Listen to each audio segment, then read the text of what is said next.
Muy buenas, queridos amigos de Perdedores BTT, bienvenidos a un nuevo vídeo en el que voy a empezar pidiéndoos perdón porque voy a faltar a mi palabra, ya que en el último vídeo dije que no volvería a hacer vídeos sobre la bicicleta de gravel para pobres, os lo dejo aquí arriba. Pero es que hay una discusión que yo no puedo obviar, hay una polémica social que tengo que abordar sí o sí, porque yo me debo a vosotros y al periodismo. Y es que en todas las cenas de Nochebuena de todas las familias decentes de España y del resto del mundo, especialmente en Latinoamérica, un saludo para vosotros, todos los seguidores que nos veis desde allí, no se hablaba de otra cosa. El tema recurrente era: ¿estamos inventando el mountain bike de los 90 con el gravel? Así que la discusión está servida. Vamos a intentar arrojar un poco de luz sobre este tema. Sin más, dentro cabecera.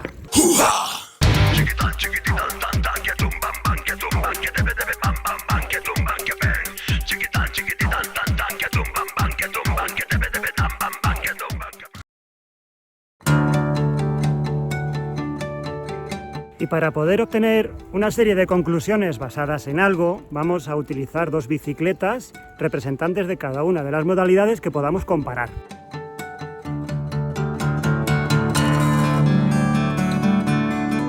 En representación de las bicicletas de montaña de los años 90 vamos a utilizar esta Conor 550, que es una bicicleta que rescaté de Wallapop por 15 euros y va a acabar en la basura.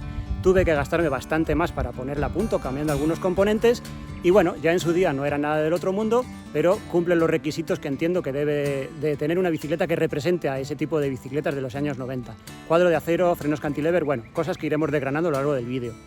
Y representando a las bicicletas de gravel tenemos esta, de la que ya hemos hablado largo y tendido en los últimos vídeos del canal. Una bicicleta de gravel que en realidad no es una bicicleta de gravel, es una bicicleta de montaña gravelizada. En base a un cuadro de 26 pulgadas, le hemos puesto unas ruedas de 27,5, transmisión monoplato, muchos componentes de AliExpress y bueno, no voy a entrar en detalles porque ya habéis visto vídeos anteriores, muchos de vosotros, y seguramente conozcáis la bicicleta. De manera que vamos a comparar una bicicleta bastante mala de los años 90 con una bicicleta de gravel que no es de gravel. Ese es el tipo de canal Perdedores BTT. Pero bueno, yo creo que al final las conclusiones que podamos sacar van a ser válidas y al menos, si no, espero poder entretenerte un rato. Y la metodología que vamos a seguir es bien sencilla. Vamos a comparar ambas bicicletas buscando puntos de encuentro, similitudes y diferencias.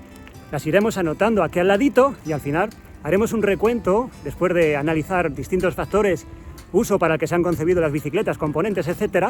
y veremos qué suma más, si las similitudes o las diferencias. Uno de los puntos de encuentro más obvios de ambos tipos de bicicletas es la rigidez, la ausencia de suspensiones. Si bien es cierto que incluso existen dobles de gravel, doble suspensión, y que el uso de horquillas de suspensión se extendió de manera significativa a lo largo de la segunda mitad de los años 90, cuando pensamos en una bici de los años 90 pensamos en una bicicleta rígida con horquilla rígida. Por lo tanto, es bastante evidente y no sorprende a nadie señalar que la primera de las características que hemos evaluado supone una igualdad entre ambos tipos de bicicleta: la ausencia de suspensión, la rigidez 100%. Hola a todos, soy Antun, el de Bicilab. Me he colado en el... Jota, espera, que ya voy. Me he colado en el canal de Perdedores solo para pediros que os suscribáis, porque son gente muy sana, sin malicia, que solo quieren haceros pasar un buen rato. A ver si el año que viene se pueden venir con nosotros a la Cape. Así que nada, ya sabéis, Perdedores, lo mejor. Voy, Jota, voy. Una diferencia muy importante que tenemos que destacar está en las ruedas.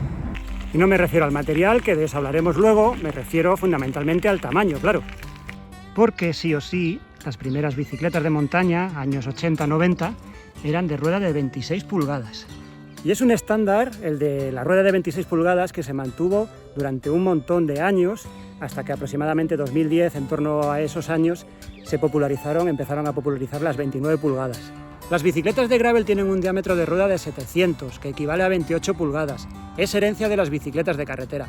Esta en concreto lleva ruedas de 27,5, que es lo que entraba con holgura en el cuadro de 26. Pero no solo debemos hablar del diámetro de la rueda, sino también de la cubierta, que por un lado las de montaña siempre han sido más anchas. En los 90 se utilizaba el estándar de 1,95 pulgadas, que da unos 50 centímetros más o menos, mientras que en gravel el estándar hoy en día puede rondar 40-45 milímetros. Además, las de gravel tienen un taco junto y pequeñito, porque no están hechas para terrenos demasiado agresivos, mientras que las de montaña, aparte de haber un montón de versiones, un montón de opciones, suelen tener los tacos más pronunciados. Mira, estas sin duda qué tacos laterales más gordos llevan, porque están destinadas a un uso más agresivo. De manera que la primera diferencia que vamos a computar se refiere a las ruedas.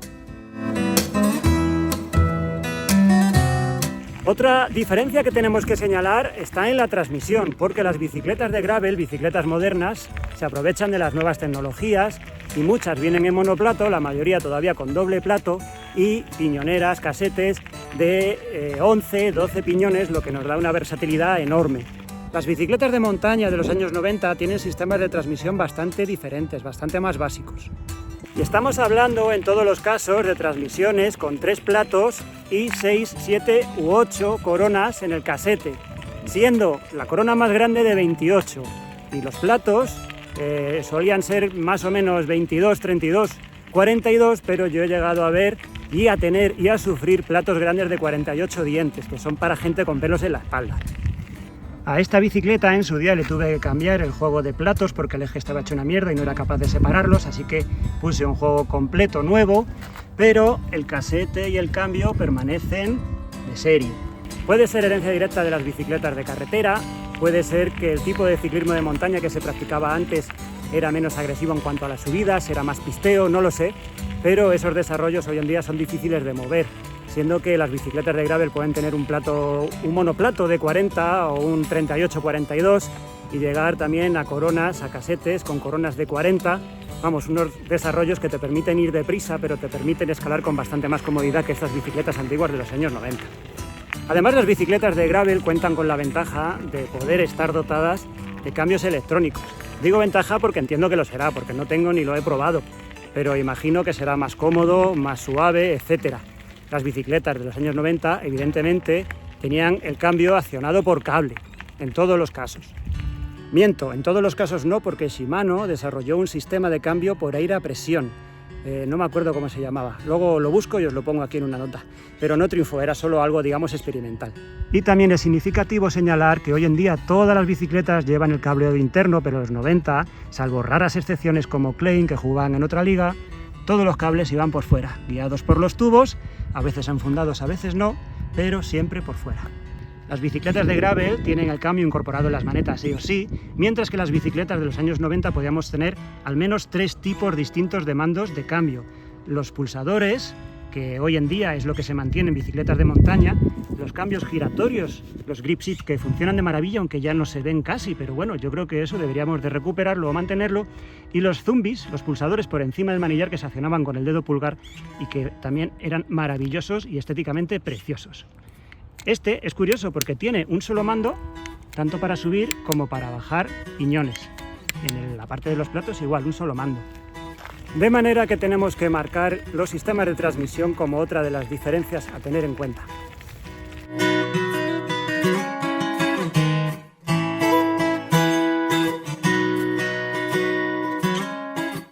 Y con los frenos pasa algo parecido a lo que pasa con la transmisión. Si bien es cierto que ya en los 90 se experimentaba con sistemas de frenos de disco o frenos hidráulicos a llanta, lo más normal, lo más extendido hasta la aparición de los primeros V-Brake eran los frenos cantilever. Estos frenos cantilever tampoco son los originales de esta bici, los tuve que comprar de segunda mano porque los que venían con la bici estaban hechos polvo. Son más o menos del mismo rango, de la misma gama que la transmisión Altus y bueno, frenan bien. Con los frenos cantilever, que frenaban, pero había que hacer tanta fuerza que literalmente los tirantes o la horquilla se abrían, hasta el punto de que se inventaron unos refuerzos que evitaban esta apertura lateral de tirantes y horquilla. Se les conoció con el nombre de Gorilas por una de las marcas más famosas, había varias, que los desarrollaron y los comercializaron. Vamos a pedirle al Moisés de la bicicleta de gravel que nos cuente sobre la frenada en este tipo de bicicletas. Por supuesto que sí, Moisés de la bicicleta de montaña. Te explico que en la bicicleta de gravel podemos ir agarrados aquí arriba y no podemos frenar. En los escaladores, que tenemos capacidad de frenado, dependiendo de la calidad de los frenos, limitada, porque no tienes toda la potencia que puedas ejercer si vas agarrado aquí abajo. que es donde puedes tirar con toda la fuerza del mundo.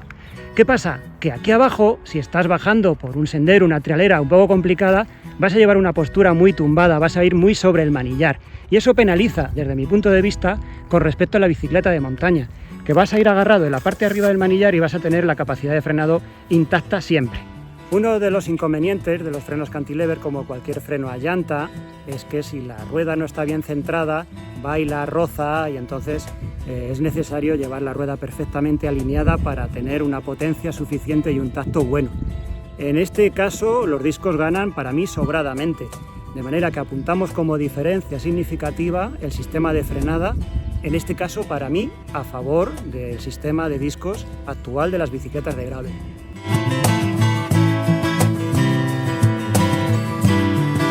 Otro posible punto de encuentro de ambas disciplinas, bicicletas de gravel y bicicletas de montaña de los años 90, puede ser la postura. Cogido con pinzas, pero puede ser la postura. La posición de las bicicletas de montaña ha cambiado muchísimo en los últimos años. Ahora son bastante más, entre comillas, cómodas de lo que eran en los años 90. Esta bicicleta en concreto no es el mejor ejemplo, porque es una bicicleta para uso recreativo, de inicio de gama, y fijaos que la potencia sí es larga, pero tiene un ángulo positivo muy marcado. Está pensada para ir cómodo, mientras que la mayoría de las bicicletas tenían una potencia también larga, pero mucho más horizontal, incluso con angulación negativa, buscando una postura más rácil. Y me gusta mucho, mucho, mucho, mucho, yo creo que esto fue lo que me hizo comprar esta bicicleta, cómo solucionan el paso de cable a través de la potencia para guiarlo hasta el freno cantilever. Me parece espectacular. Y en cierto modo se puede establecer esa similitud de ir, digamos, más estirado en las bicicletas de gravel y las bicicletas de montaña noventeras que las bicicletas de montaña actuales. La anchura del manillar también es un factor común a las bicicletas de gravel actuales y las de montaña de los años 90, siendo una medida muy frecuente, 54-56 centímetros, que para hoy en día, que tenemos manillares ya de 800, es inaudito. Pueden tener la parte de arriba más estrecha que la parte de abajo. Esta bicicleta tiene un manillar que llega hasta los 50 centímetros en la parte de abajo del manillar. De manera que en este caso vamos a catalogar la posición como punto de encuentro, como similitud entre ambos tipos de bicicletas.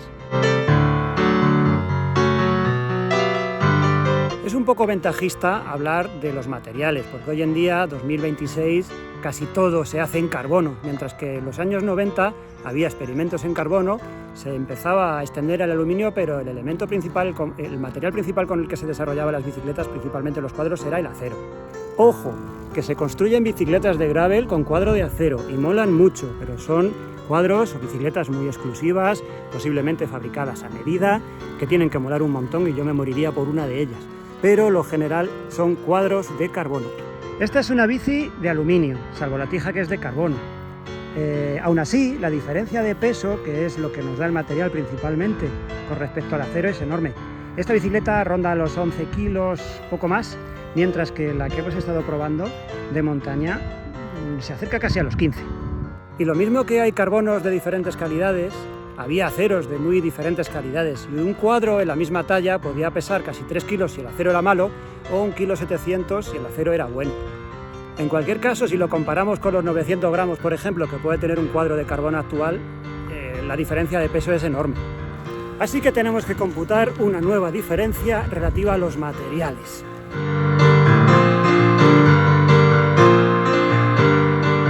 Otro factor que vamos a analizar es el uso para el que se diseña la bici, la necesidad que pretende cubrir.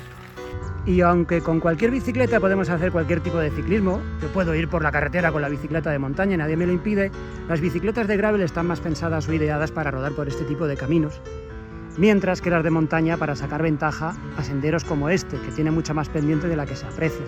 Lo acabo de bajar con la bicicleta de gravel sin ningún problema, pero con la bicicleta de montaña hubiera ido más seguro.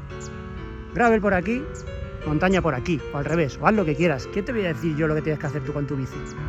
Una bicicleta de montaña está diseñada para ir por la montaña. La podemos utilizar por la carretera, por carril bici, por pistas, por cualquier tipo de terreno, pero su uso ideal es montaña, senderos, pistas, y si están rotas, pues peor, pero vamos a ir avanzando correctamente. Mientras que una bicicleta de gravel es súper polivalente, es la bicicleta que demuestra más polivalencia porque puedes ir por carretera, por pista, por sendero, puedes ir por un montón de sitios, sin ser excelente en ninguna, se desenvuelve muy bien en cualquiera de ellas. Por lo tanto, si atendemos como criterio de evaluación el uso para el que han sido diseñadas las bicicletas, no nos queda más remedio que anotar una nueva diferencia en la tabla. Otro punto que me gustaría discutir es la posibilidad de acceder a una bicicleta de gravel en comparación con una bicicleta de montaña. Aquí me voy a salir un poquito de los años 90, voy a hablar en general, porque desde que se empezaron a popularizar las bicicletas de montaña, es relativamente sencillo acceder a ellas, porque además de las de supermercado, poco recomendables en cualquier caso, marcas genéricas ofrecían una entrada de gama bastante asequible. Hoy en día puedes ir a Decathlon y por 250 o 300 euros sales con una bicicleta de montaña nueva, no hablemos de segunda mano. Pero si quieres una bicicleta de gravel, no creo que haya nada más barato que Decathlon y creo que la más barata ronda los 800 euros. Entonces eso es una muestra de cómo las bicicletas de montaña siempre han sido mucho más accesibles que, por supuesto, las bicicletas de gravel, y las bicicletas de carretera me atrevo a decir que también. Por lo tanto, marcamos otra diferencia relativa al precio de adquisición. A la vista de estos resultados, parece razonable pensar que las bicicletas de gravel actuales no son la reinvención de las bicicletas de montaña de los años 90. Es mi opinión, esta es una valoración muy subjetiva, por supuesto. Si no estás de acuerdo o si echas en falta algún elemento, házmelo saber en comentarios sin dudarlo. Y si no estás de acuerdo, pero al menos he conseguido que te entretengas unos minutos, pues yo me doy por satisfecho. Así que sin más, despido el vídeo y os emplazo para ver el siguiente. Muchas gracias a todos.